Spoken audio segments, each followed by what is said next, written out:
মকর রাশির বন্ধুদের বলছি, মে 2026 আপনাদের সামনে আমি কোনো রূপকথার গল্প শোনাতে আসিনি।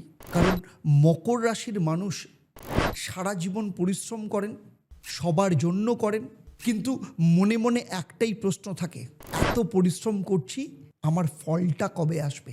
এই মে মাসে সেই প্রশ্নের উত্তর আছে। কারণ মে 2026 মকর রাশির জন্য একটা ঐতিহাসিক মাস।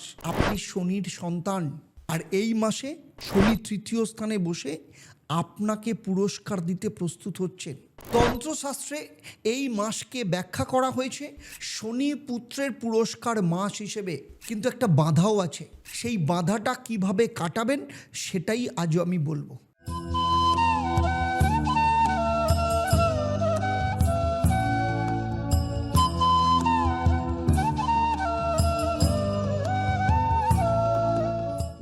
ওম একং ব্রহ্ম প্রেমং পরমম। নমস্কার, আমি জ্যোতিষগুরু আচার্য দেবদত্ত। আমার দীর্ঘ 28 বছরের অভিজ্ঞতা এবং সারা পৃথিবী জুড়ে 1.5 লক্ষের ওপর স্যাটিসফাইড ক্লায়েন্টের ভিত্তিতে কেপি জ্যোতিষ, বৈদিক শাস্ত্র এবং তন্ত্রশাস্ত্রের সমন্বয়ে আজ মকর রাশির মে মাসের সম্পূর্ণ বিশ্লেষণ করব। তবে হ্যাঁ, আপনারা যারা প্রথমবার এসছেন, নতুন এসছেন, এখনই সাবস্ক্রাইব করুন, বেল আইকনটাকে প্রেস করুন। চলুন প্রথমেই দেখে নিই যে এই মাসে মকর রাশি সাপেক্ষে নবগ্রহের অবস্থান কেমন থাকবে। প্রথমে গ্রহদের অবস্থানের ছবিটা যদি দেখি, তাহলে 1 তারিখ থেকে 10 তারিখ মঙ্গল চতুর্থে মিনে, মানে ঘরে এবং পরিবারে চাপের একটা জায়গা। 11ই মে মঙ্গল পঞ্চমে মানে মেষে নিজের ঘরে যাচ্ছে, মেষ রাশিতে, সৃষ্টি শক্তির জাগরণ বলতে পারেন। 14ই মে থেকে শুক্র ষষ্ঠে মিথুনে, মানে গুড নিউজ আপনাদের শুরু হচ্ছে। আর 15ই মে থেকে রবি বুধ পঞ্চমে, মানে পঞ্চম ভাবের মহাজাগরণ। আর 16ই মে ফলহারিণী অমাবস্যা। 29শে মে বুধ ষষ্ঠে, ষষ্ঠের শক্তি দ্বিগুণ। আর স্থায়ী গ্রহ যারা দীর্ঘদিন ধরে বসে আছে, তার মধ্যে বৃহস্পতি ষষ্ঠে, শনি তৃতীয়, রাহু দ্বিতীয় এবং কেতু অষ্টম স্থানে অবস্থান করছে। প্রথমেই আসবো আপনার শরীর স্বাস্থ্যের ব্যাপারে। দেখুন, মঙ্গল 1 তারিখ থেকে 10 তারিখ চতুর্থ স্থানে মিনে, মানে পা হাঁটুতে সতর্ক থাকতে হবে। জলের সাথে সম্পর্কিত সমস্যা হতে পারে, রক্তচাপ ওঠানামা করতে পারে। কেতু অষ্টমে সিংহে, মানে অষ্টম ভাব হচ্ছে গুপ্ত রোগের ভাব।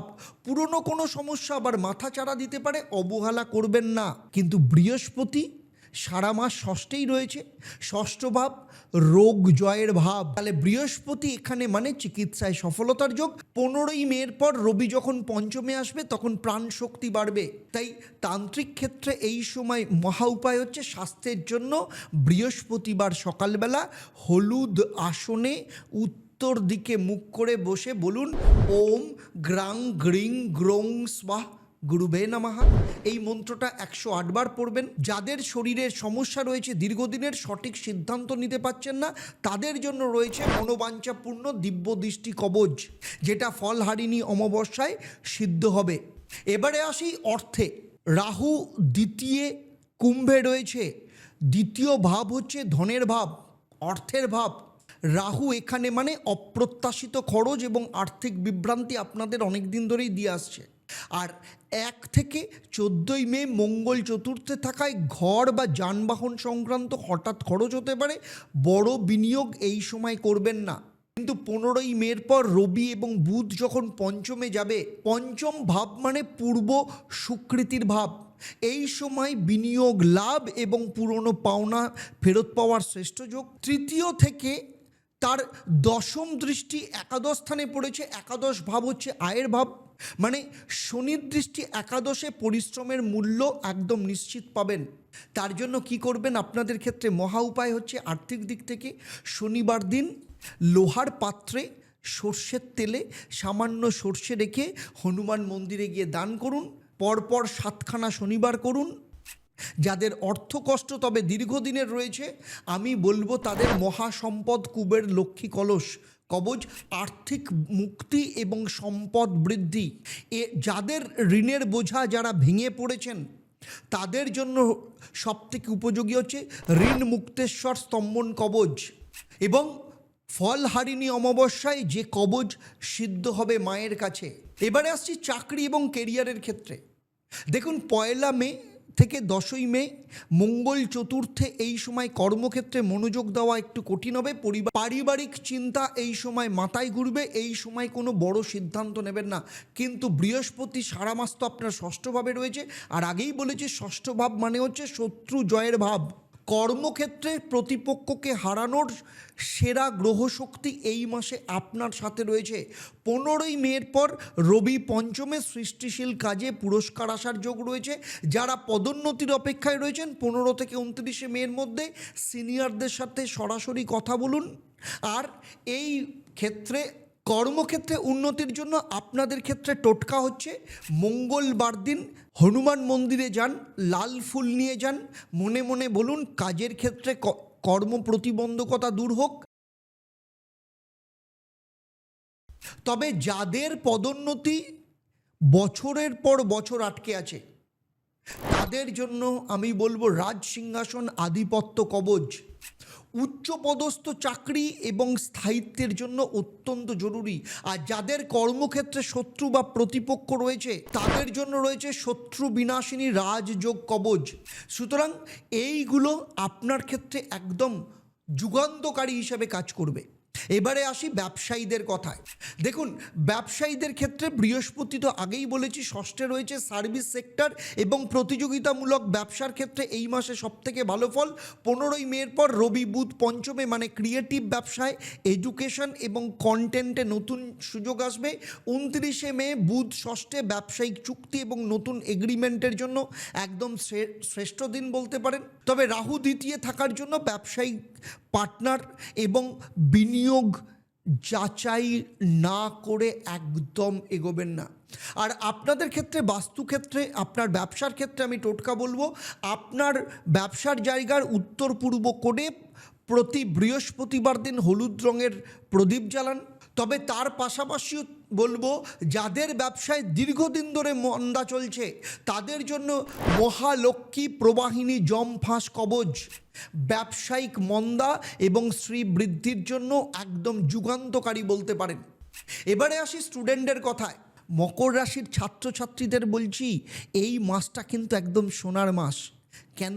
তার কারণ হচ্ছে 15ই মের পর রবি বুধ পঞ্চমে। পঞ্চম ভাব হচ্ছে শিক্ষার ভাব, বুদ্ধির ভাব। রবি বুধের মিলন মানে হচ্ছে মেধা এবং আত্মবিশ্বাসের জাগরণ বলা যায়।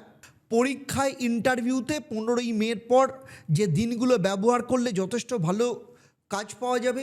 শনি তৃতীয় মানে কমিউনিকেশন এবং রাইটিংয়ে বিশেষ দক্ষতা রয়েছে। লেখালেখি প্রেজেন্টেশনে এই মাসকে কাজে লাগান। আর স্টুডেন্টদের জন্য সবথেকে যুগান্তকারী প্রতিকার যদি বলি সেটা হচ্ছে মেধা বিজয় নীলমণি কবচ। বিদ্যালাভ এবং বিশেষ করে যেসব স্টুডেন্টের মানসিক অস্থিরতা ভীষণভাবে রয়েছে তাদের জন্য কিন্তু এটা একদম যুগান্তকারী। আর কম্পিটিটিভ এক্সামের জন্য কিন্তু ভীষণভাবে কাজ করবে। ডেসক্রিপশনে লিঙ্ক রয়েছে, সেখানে গিয়ে আপনারা যোগাযোগ করতে পারেন, কিংবা নিচের নাম্বার রয়েছে সেখানেও ফোন করতে পারেন। এবারে আসি প্রেম এবং বিবাহে। মকর রাশির মানুষ ভালোবাসায় সহজে কথা বলেন না, কিন্তু মনে মনে অনেক কিছু ধরে রাখেন। রাহু দ্বিতীয় এই মাসে পরিবারের মধ্য থেকে সম্পর্কে বাধা আসতে পারে। কেতু তো অষ্টম স্থানেই রয়েছে। প্রেমের ক্ষেত্রে জটিলতা, ভুল বোঝাবুঝি চলছে আপনাদের। কিন্তু 15ই মের পর রবি বুধ পঞ্চমে, পঞ্চম ভাব প্রেমের ভাব। মনের কথা বলার শ্রেষ্ঠ সময় শুরু হচ্ছে। আর যারা বিবাহের জন্য অপেক্ষায় রয়েছেন, শনি তৃতীয় থেকে সপ্তমে দৃষ্টি দিচ্ছে, তার মানে হচ্ছে বিবাহের ভাব সপ্তম ভাব। আর শনি দৃষ্টি মানে বিবাহ স্থায়ী এবং দৃঢ় হওয়া, তবে কিছু বাধার মধ্য দিয়ে।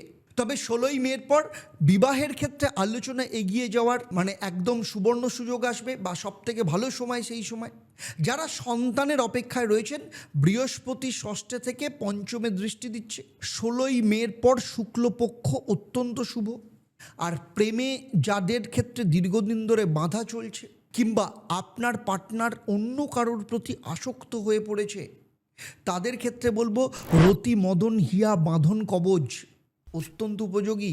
আর যাদের দীর্ঘদিন ধরে বিয়ের ক্ষেত্রে বাধা আসছে তাদের ক্ষেত্রে স্বয়ম্বর পারিজাত মিলন কবচ। আর যাদের বিবাহ পরবর্তী ক্ষেত্রে সংসারের অশান্তিতে রয়েছে গৃহস্বর্গ অমৃত বলয় কবচ। আর যাদের সন্তান নিতে সমস্যা হচ্ছে, সন্তান আসছে না, বংশজ্যোতি অভয় প্রদীপ কবচ।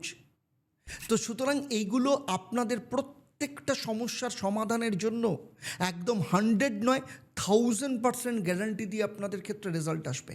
আর এবারে আসছি প্রবাসী যারা রয়েছেন মকর রাশি তাদের কথায়।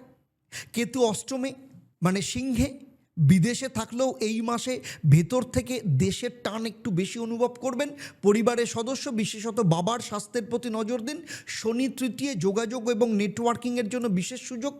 বিদেশে নতুন পরিচিতি কাজে লাগবে। ভিসা বা বিদেশ সেটেলমেন্টের জন্য 16ই মের পর পদক্ষেপ নিন, যথেষ্ট ভালো হবে। 15 থেকে 29 তারিখ সেরা সময়। এবারে আসি সেই কথায় যেটার জন্য বলেছিলাম শেষ পর্যন্ত দেখুন। 16ই মে ফল হারিণী অমাবস্যা। তন্ত্রশাস্ত্রে একটা কথা আছে, শনি যখন তৃতীয় স্থানে বসে নিজের সন্তানদের পুরস্কার দিতে প্রস্তুত, সেই সময় মায়ের কাছে করা সংকল্প, সেই সংকল্প তখন মা সেই সংকল্পকে শনির শক্তিতে সম্পন্ন করেন। এবং আমার স্বপ্নে পাওয়া ঈশ্বরী মায়ের মন্দিরে 16ই মে ফল হারিণী অমাবস্যার বিশেষ পূজা এবং হোমযজ্ঞের আয়োজন করা হয়েছে। এই যজ্ঞের আগুনে মকর রাশির জন্য যে জিনিস তৈরি হবে, যেমন অর্থকষ্টে মহাসম্পদ কুবের লক্ষ্মী কলস মাত্র 12টা, পদোন্নতির ক্ষেত্রে যাদের বাধা আসছে রাজ সিংহাসন আধিপত্য কলস 6টা, শত্রু দমনে শত্রু বিনাশিনী রাজ্য কবচ 5টা, বিবাহ বাধায় স্বয়ম্বর পারিজাত মিলন কবচ 8টা, ব্যবসা যাদের মন্দা চলছে মহালক্ষ্মী প্রবাহিনী জম্ফাস কবচ 9টা। আমি কিন্তু কোনো চটকদারি কথা বলছি না, কারণ যজ্ঞ শেষ হলে এই সুযোগ কিন্তু পাওয়া যাবে না। একদম সীমিত যে কটা সংখ্যা বলা হয়েছে মকর রাশির জন্য সেই কটাই হবে। সুতরাং যাদের মনে হচ্ছে সেই দিনটা কাজে লাগাবেন আজকে এক্ষুনি, আজকে থেকে নিচের নাম্বারে আপনারা ফোন করে যোগাযোগ করা শুরু করুন। আজকে থেকেই বুকিং শুরু করুন, কারণ যত দিন যাবে সংখ্যা কিন্তু সুযোগ কিন্তু কমতে থাকবে, কারণ প্রচুর ফোন আসছে। এটা কিন্তু কথার কথা নয়, এটা একদম প্রমাণিত সত্য। আর যদি কোথাও আপনার মনে হয় আমি যা বললাম আপনার জীবনের সাথে অমিল হচ্ছে, চলে আসুন বুধবার এবং শনিবার দিন লাইভ ফোনের অনুষ্ঠানে সন্ধেবেলা 6:30। সেখানে সরাসরি কথা বলে জেনে নিন আপনার জীবনের সমস্যাটা ঠিক কোথায়, কেন আপনার জীবনের সাথে ঘটনাগুলো মিলছে না। অথবা নিচের যে নাম্বার রয়েছে সেই নাম্বারে ফোন করে আপনারা সরাসরি কিন্তু পার্সোনাল কনসালটেশনের জন্য বুক করতে পারুন। এবারে আসি আপনাদের জন্য বিশেষ গুরুত্বপূর্ণ অংশে। দেখুন, মকর রাশির মে মাসের জন্য বিশেষ তান্ত্রিক সাধনা। শনি তৃতীয়, আপনার রাশির অধিপতি তৃতীয়ভাবে যখন বসে আছেন মানে হচ্ছে তৃতীয় ভাব হচ্ছে সাহসের ভাব আর পুরুষার্থের ভাব। এই সাধনা শনির শক্তিকে সরাসরি আপনার জীবনে প্রবাহিত করবে। কি করবেন? শনিবার সন্ধেবেলা সূর্যাস্তের পর স্নান করুন, নীল বা কালো রঙের পোশাক পরে পশ্চিম দিকে মুখ করে বসুন, একটা তিলের প্রদীপ জ্বালান, সামান্য তিল এবং একটা লোহার ছোট টুকরো রাখুন। মনে মনে নিজের পরিশ্রমের কথা ভাবুন যেটার ফল আপনি এখনও পাচ্ছেন না।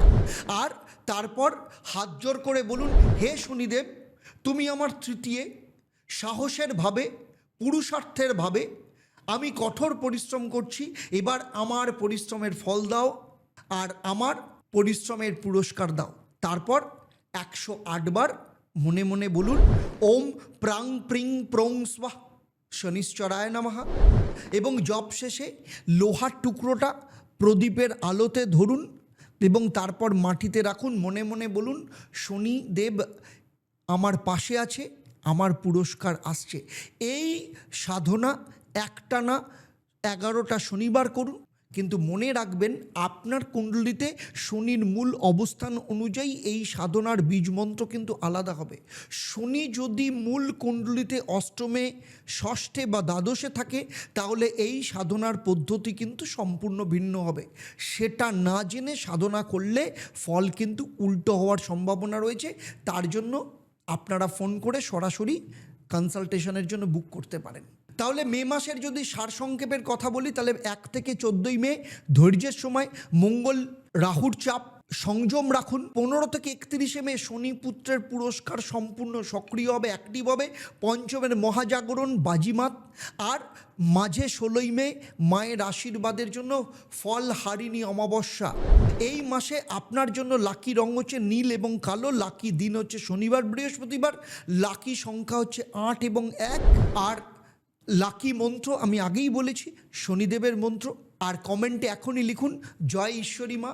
আমি আপনার রাশির নাম আপনার নিজের নামে সংকল্প করব এবং আপনার হয়ে প্রার্থনা করব। তবে একটাই অনুরোধ, আপনার পরিবারে বন্ধুদের মধ্যে যারা মকর রাশির মানুষ তাদের এখনই ভিডিওটা পাঠিয়ে দিন। দেখুন, মকর রাশির মানুষ কঠোর পরিশ্রম করেন, সবার জন্য করেন, পরিবারের জন্য করেন, দায়িত্বের জন্য করেন, কিন্তু মনে একটাই প্রশ্ন থাকে, এত পরিশ্রম করছি, আমার পুরস্কার কবে আসবে? রাহু বলছে দ্বিতীয় বসে আছি, বিভ্রান্তি তৈরি করব। শনি বলছে তৃতীয় বসে আছি, আমার সন্তানের পুরস্কার আমি দেব। আর বৃহস্পতি দেব বলছেন ষষ্ঠে বসে আছি, তোমার শত্রুদের আমি সামলাবো। আর 16ই মে ফলহারিণী অমাবস্যা, শনির পুরস্কার আমি নিজে আপনার হাতে তুলে দেব। আর এই মাসে আপনাদের অর্থাৎ শনি পুত্রের পুরস্কার আপনার জন্যই তৈরি রয়েছে। আপনারা পরিশ্রম করছেন, এবার ফল পাওয়ার সময় এসেছে। তাহলে আজকের মতো বিদায় নিচ্ছি, আবার দেখা হবে আপনাদের সাথে পরবর্তী পর্বে। তাহলে চলুন সবাই মিলে একসাথে বলি হরি ব্রহ্ম। নমস্কার, ভালো থাকবেন।